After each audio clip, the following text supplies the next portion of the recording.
जी अस्सलाम वालेकुम। कैफ फोर आज के लेक्चर का आगाज़ करते हैं। Lecture number 20। आज के लेक्चर के एज यूजुअल दो पार्ट्स होंगे। एक पार्ट में हम क्वेश्चंस और पास्ट पेपर को डिस्कस करेंगे और फिर दूसरे पार्ट में हम नए कंसेप्ट को सीखेंगे। पहले होम असाइनमेंट की तरफ चलते हैं। होम असाइनमेंट कितने स्टूडेंट्स ने किया, ज़रा हाथ उठाइए। आज कम स्टूडेंट्स ने किया, क्यों? आपने क्यों नहीं किया असाइनमेंट? हाँ जी, असाइनमेंट क्यों नहीं की? टेस्ट में बिजी हो गए थे, सुबह भूल गए थे। क्या है सुबह करनी, तो फिर क्या सीखा आपने? हाँ, पहले ही कर लेनी चाहिए है। सुबह आंखों में प्रॉब्लम होती है ना आजकल, सर्दियों में तो वैसे भी दिल नहीं करता जल्दी उठने को। बेहतर है रात को असाइनमेंट करके सोएं। जी, असाइनमेंट की तरफ चलते हैं अब हम।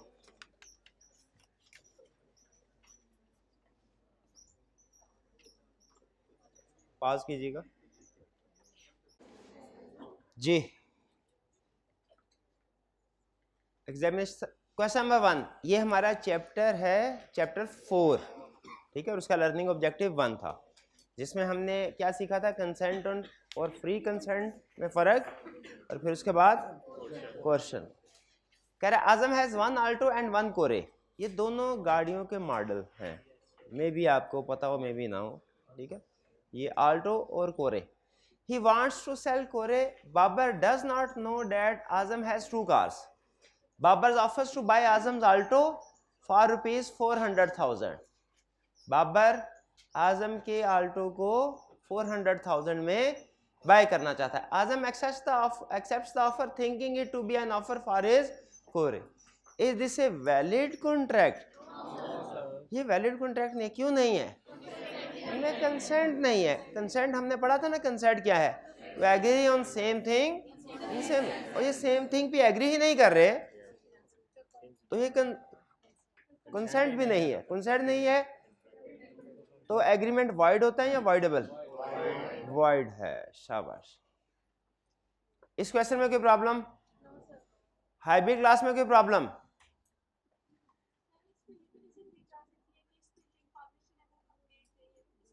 अच्छा देखें, आपने किसी भी केस स्टडी को सॉल्व करते हुए ये नहीं लिखना कि इसमें इंफॉर्मेशन कंप्लीट नहीं है, ठीक है। इंफॉर्मेशन कंप्लीट आपको नहीं देता, ये बात ठीक है। जितने भी हमने एसेंशियल्स पढ़े थे, जब वो किसी केस स्टडी को टेस्ट करता है सारे एसेंशियल्स को डिस्कस नहीं करता, लेकिन हमारा केस स्टडी का असूल है कि जिस चीज़ के बारे में उसने डिस्कशन नहीं की हम एज्यूम क्या करते हैं, वो ठीक है। या अगर आप उसको डिस्कस करना चाहें तो इफ़ करके डिस्कस कर सकते हैं, ठीक है। इफ़ करके डिस्कस कर सकते। जैसे अक्सर आगे चल के कुछ जगहों पे वो समटाइम प्राइस के बारे में साइलेंट होता है, तो इसका मतलब क्या हुआ कि क्या उस एग्रीमेंट में प्राइस होगी ही नहीं? नहीं, वो ये कहता है कि जी जब हम प्राइस का जिक्र ना करूँ तो आप समझ लीजिए कि मैं आपसे प्राइस के ऊपर डिस्कशन नहीं करवा, मसला प्राइस का नहीं है, मसला किसी और का है। तो एग्रीमेंट्स में जितने हमने एसेंशियल्स पढ़े हैं, एग्रीमेंट्स के अंदर वो सारे एसेंशियल्स आपको लिख के दे, ये केस स्टडी में ये लाजमी नहीं होता। केस स्टडी में हमने देखना है कि एग्जामिनर के माइंड को डीकोड करने की कोशिश करनी है कि वो क्या हमसे डिस्कस कराना चाह रहा है, किस पॉइंट को। तो यहाँ पे वो जिस पॉइंट को डिस्कस करवाना चाह रहा है वो क्या है कि दोनों पार्टी सेम थिंग पे एग्री नहीं हुई। क्लियर? हाँ जी, कॉन्ट्रैक्ट के लिए ये भी था कि ये सर्टन और स्पेसिफिक होना चाहिए। अब जाहिर है ये इसको आप सर्टन की तरफ लेके जाना चाह रहे हैं कि जी सर्टन नहीं है इसमें कि किस चीज़ की ट्रेड हो रही है, उस तरीके से भी कर सकते हैं। मैंने इसकी आपको इजाज़त दी है। एक केस स्टडी के ऊपर क्या एक से ज़्यादा रेलिवेंट लीगल प्रोविजन अप्लाई हो सकती हैं? बिल्कुल हो सकती हैं, लेकिन मैंने आपको साथ में ये भी बताया था दोनों में से जो मर्जी एक सेलेक्ट कर लें, लेकिन दोनों का कंक्लूजन सेम होगा। अगर आप वो सर्टेनिटी की तरफ जाते हैं ना, फिर भी आपका कंक्लूजन सेम होगा। कंक्लूजन क्या भला? वाइड है, उस सूरत में भी वाइड होगा। जब कभी आपको लगे दो प्रोविजंस अप्लाई हो रही हैं तो याद रखिएगा दोनों का कंक्लूजन सेम होगा, दोनों में से कोई सा भी ऑप्ट कर ले। अगर कंक्लूजन डिफरेंट आ रहा है ना, तो इसका मतलब आपकी अंडरस्टैंडिंग में मसला है, केस को दोबारा पढ़े। अगर कंक्लूजन डिफरेंट आ रहा है तो फिर अंडरस्टैंडिंग में प्रॉब्लम है, केस को आपने दोबारा पढ़ना है। क्लियर जी? हाईबे क्लास में से आवाज सुनाइएगा, किसी की हाईबे क्लास में से जी, थोड़ा सा ऊंची बोलिए मेरे भाई। Okay, next question 3। क्वेश्चन 2 मैंने क्रॉस कर दिया था, आपको याद है? Question 3, briefly discuss whether following agreements involve coercion. बताइए इन एग्रीमेंट्स में कोर्शन इन्वॉल्व है कि नहीं। डेफिनेशन याद है आपको कोर्शन की? डेफिनेशन सुनाइए क्या कोर्शन की। हो ही नहीं सकता, याद करके आए हो सारे ना चार्टर्ड अकाउंटेंट बन जाए, ऐसे हो ही नहीं सकता। देखिए, याद है मेरे भाई को क्वेश्चन? नहीं याद होगी। क्लास में 20% स्टूडेंट्स को क्वेश्चन की डेफिनेशन याद होगी। बताइए, हाथ उठाइए जरा, किसको क्वेश्चन की डेफिनेशन याद है? ये देख लें भाई का तजर्बा है कि नहीं। फिर अल्लाह का शुक्र है।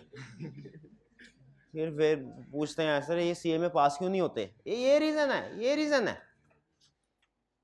आई क्या का मसला नहीं है, मसला किसमें? हम में है। हम लोग उस्ताद से ही नहीं पढ़ाते। Briefly discuss whether following agreements involve coercion. कितने स्टूडेंट ऐसे हैं जिन्होंने कल के दिन में कम से कम 2 घंटे बिजनेस लॉ पढ़ा है? देख ले भाई, देख ले, देख ले। ये कैमरा भी घुमा दे, ये कितने स्टूडेंट्स हैं? अच्छा, 2 घंटे से ज्यादा पढ़ा है। शाबाश शाबाश, मेरे साल रिपीट कर लेना। कितने स्टूडेंट ऐसे हैं जिन्होंने कल के दिन में, गुजरे हुए कल में 2 घंटे या उससे ज्यादा पढ़ा है?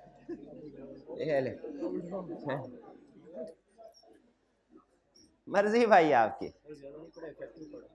ज्यादा नहीं पढ़ा, इफेक्टिव पढ़ा, क्योंकि मैं आइंस्टाइन हूं, मेरे अंदर न्यूटन का दिमाग फिट है। सर 1 मिनट के अंदर मुझे समझ आ जाती है, मुझे टाइम ज़ाया करने की क्या जरूरत है जिंदगी में? और थोड़े काम है, फेसबुक बुला रहा है, उधर से यूट्यूब बुला रहे हो, उधर इंस्टाग्राम और टिकटॉक, काम थोड़े हैं जिंदगी में। ये सारे काम एफिशिएंटली हो जाते हैं, वो वाले काम एफिशिएंटली नहीं होते। Azam beats Babar and compels him to sell his bike for ₹20,000। Power word कौन सा है इसमें? बेट्स। अंडरलाइन कर लें इसको, क्वेश्चन है। अच्छा, अब क्वेश्चन में देखें, उसने रिक्वायरमेंट में सिर्फ इतना पूछा है कि मुझे बताओ क्वेश्चन है कि नहीं। एग्रीमेंट के इन्फोर्सबिलिटी के ऊपर नहीं पूछा कुछ। इसलिए क्या हमें सोल्यूशन में यह भी लिखने की जरूरत है कि ये एग्रीमेंट वॉइड है या वॉइडेबल है?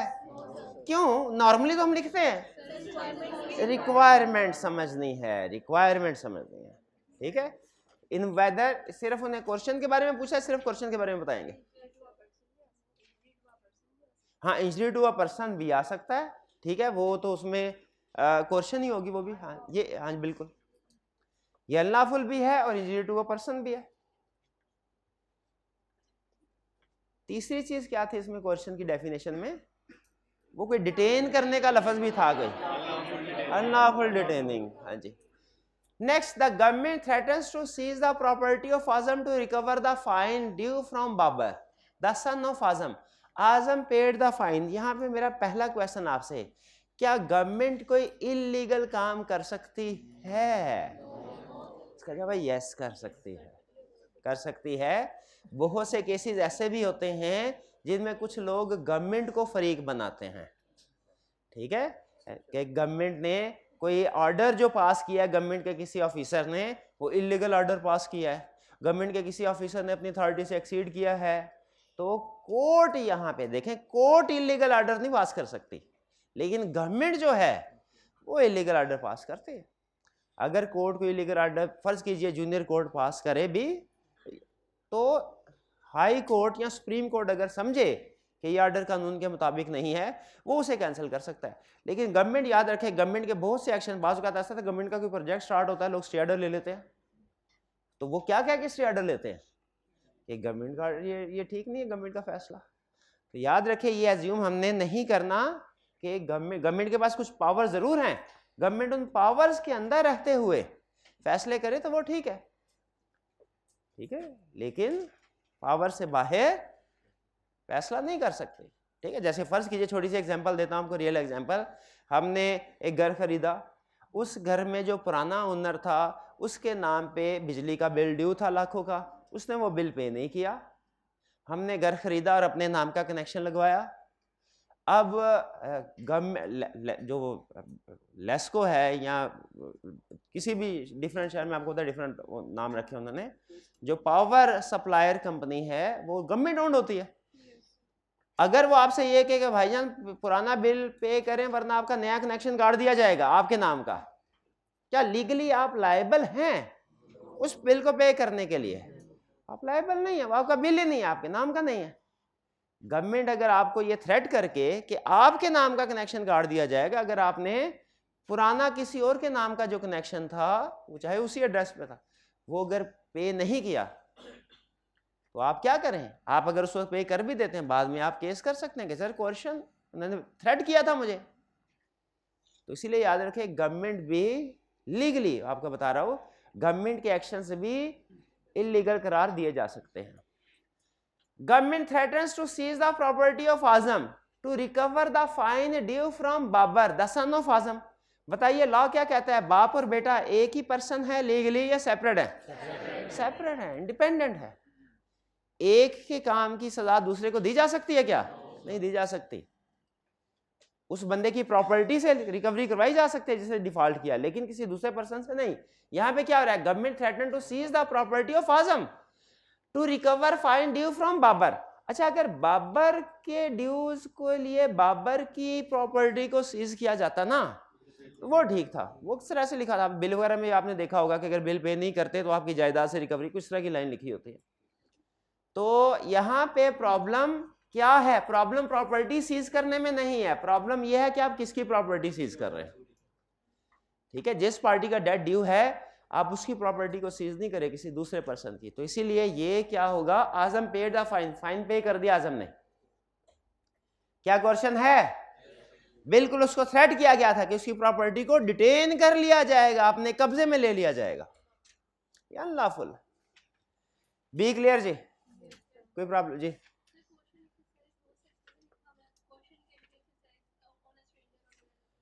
क्वेश्चन कैन बी एक्सेस, बिल्कुल क्वेश्चन एक्सेस है, तो ये क्वेश्चन है ना, यही तो हम कह रहे हैं। उधर भी यही लिखा ना, question can B exercised by third party, तो यहाँ पे यही है, question is exercised on third party. Question तो है। नहीं नहीं नहीं नहीं नहीं, अगर आप किसी भी एक पर्सन का प्रॉपर्टी को डिटेन करते हैं, ये हमारी वही एग्जांपल होगी ना कि डायरेक्टली पार्टी को क्वेश्चन नहीं अप्लाई की जा रही। ठीक है, एक दूसरे पर्सन कोई क्वेश्चन अप्लाई की जा रही है, तो ये बिल्कुल इसमें क्वेश्चन इस केस में है। सी अमीर on board on an English ship causes फकीर to enter into an agreement by an act amounting to criminal intimidation। intimidation क्या होता है? थ्रेट करना, धमकी देना, प्रेशराइज करना। On board an English ship, क्या का मतलब क्या है? कि वो जो इंग्लिश शिप है, कोई शिप है, हाँ, उसके ऊपर एग्रीमेंट क्या हुआ? क्रिमिनल इंटिमिडेशन के जरिए under the Pakistan penal code. अमीर अच्छा ये हुआ इंग्लैंड में, ठीक है, या इंग्लैंड की सरजमीन पे हुआ, इंग्लिश शिप उसने कहा ना। अमीर आफ्टरवर्ड सूज फकीर for breach of contract at Karachi, बाद में उसको सू किया कराची में। क्या इसमें क्वेश्चन है? भाई कैसे क्वेश्चन है? जिस जगह पे क्वेश्चन एक्सरसाइज की गई थी वो पाकिस्तान की हद बाहर थी, वहां पे पाकिस्तान पिनल कोड अप्लाई नहीं होता। हाँ, क्वेश्चन डज नॉट मैटर। बिल्कुल शाबाश, वो पॉइंट याद है कि इस चीज से फर्क नहीं पड़ता क्वेश्चन कहाँ एक्सरसाइज की गई, फर्क इस चीज से पड़ता है जिस पार्टी पे एक्सरसाइज की गई, क्या उसने पाकिस्तान में केस फाइल किया। अगर वो पाकिस्तान में केस फाइल किया तो क्वेश्चन वैलिड समझी जाएगी। डी अमीर threatens to kill Salma Basit's daughter if Basit refuses to sell his house to him। Basit agrees to sell his house। है जी question?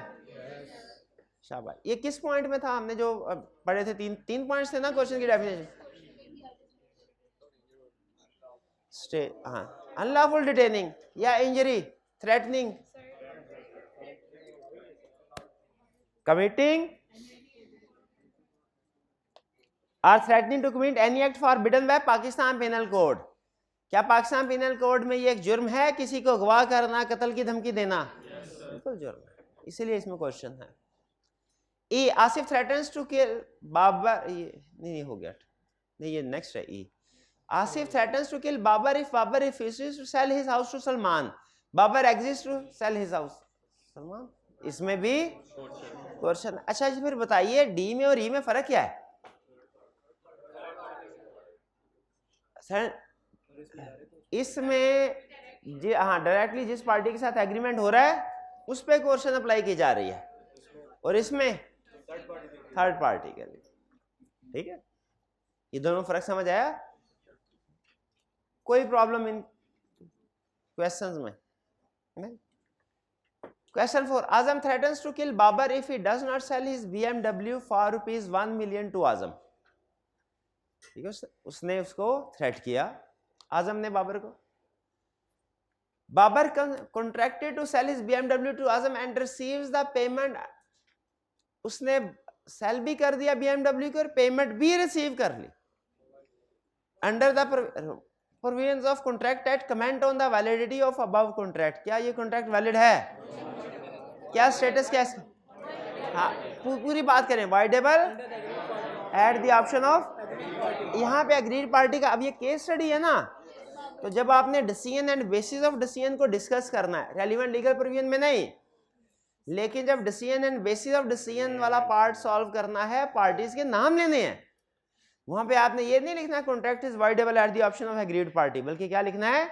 Contract is voidable at the option of Babar, नाम, ताकि उसे पता चले आप केस स्टडी सॉल्व कर रहे हो, वो रट्टा नहीं छाप रहे। ठीक है, रेलिवेंट लीगल प्रोविजन जनरल होती है, वो जो हमने पढ़ा उसी का रेलिवेंट हिस्सा वहां पे लिखना होता है, लेकिन decision and basis of decision specific to case है। इसमें कोई प्रॉब्लम?